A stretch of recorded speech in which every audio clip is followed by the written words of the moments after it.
I'd like to bring to your attention an organisation called Alcoholics Anonymous. They provide help and support and counselling for people who are alcoholics.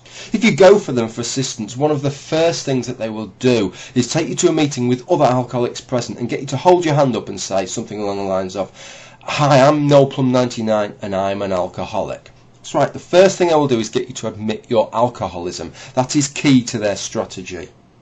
I'd now like to introduce you to a Christian YouTube poster called The Atheist Antidote. If you haven't met him before, I just know you're going to take an instant dislike to this guy.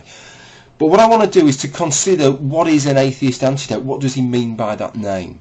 Well, what you could do as an atheist antidote would be to go about trying to kill all the atheists, couldn't you?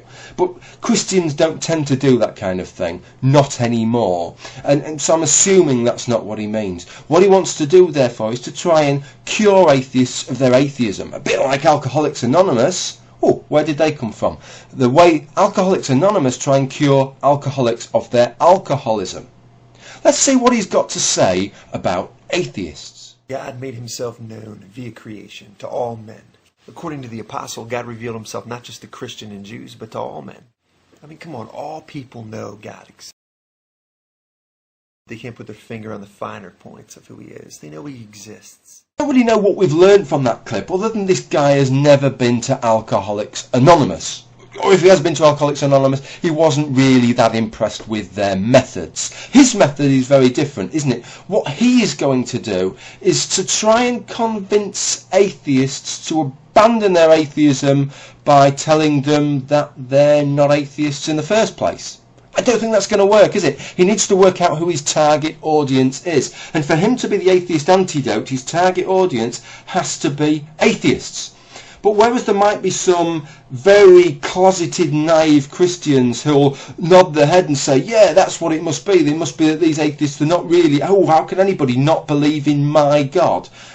It's not going to work with atheists because atheists know that they are atheists, don't they? It's like these people that say the British royal family are shape-shifting aliens. You might be able to convince some people that the British royal family are shape-shifting aliens, but you're not going to convince the British royal family that they're shape-shifting aliens because they know they're not shape-shifting aliens. So it really isn't going to fucking work. It's just ridiculous. So his whole premise is flawed. But he must have some reason for making this claim. He must have some reason for making this claim, and he goes on to explain that in a video. Let me show you.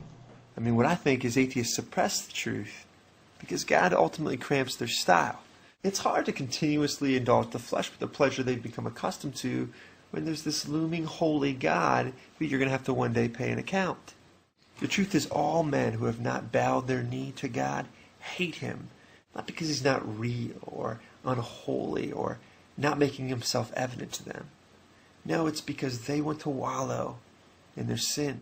Now, this is what winds me up about this guy, and this is why I've made this video, because he insults me and he insults every atheist out there when he makes this statement. How stupid is he saying I am? That just so I can wallow in sin for a few decades. And let me tell you right now, I don't get to do much wallowing in sin.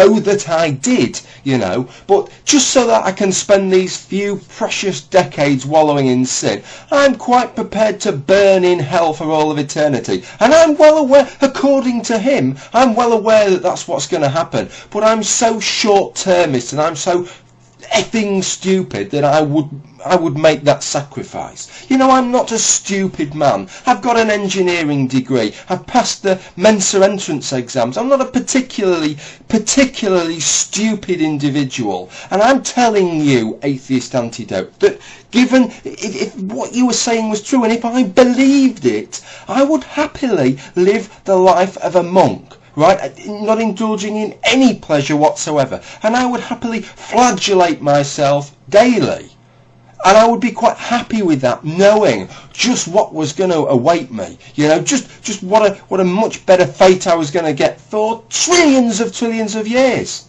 I'd forego it for a few decades. How stupid must you think I am? How ignorant must you think every atheist in the world is to think that that's what they do? And it's not just about atheists, is it? Because you're not saying that atheists are secretly Hindus. No, you're not saying that, are you? So it isn't really just about atheists secretly being Christians. It must also be about Hindus secretly being Christians and denying it, and Taoists and Confucianists secretly being Christians but denying that God and pretending that their belief structure is true so that they can forego some aspect of Christianity. Because wow, how could anybody possibly think that Christianity was wrong? It must just be some mental act so that people can indulge themselves. Of course, let's just take all this down a level, because the atheist antidote isn't all he seems. This argument that he's made, he doesn't really believe it. Let me just play you his argument one more time. States that God made himself known via creation to all men. According to the apostle, God revealed himself not just to Christians and Jews, but to all men. I mean, come on, all people know God exists. Even if they put their finger on the finer points of who he is, they know he exists. Now hold that clip in your mind and look at this other clip from another one of his videos, Atheist Faith Claims. I mean, here's the thing. I'm not as 100% certain of God as the atheist is of no God. So who's the dogmatic? So the guy is a troll, and an inconsistent troll at that. Hoisted by his own petard, without the need for even one billy goat gruff. Thank you for watching.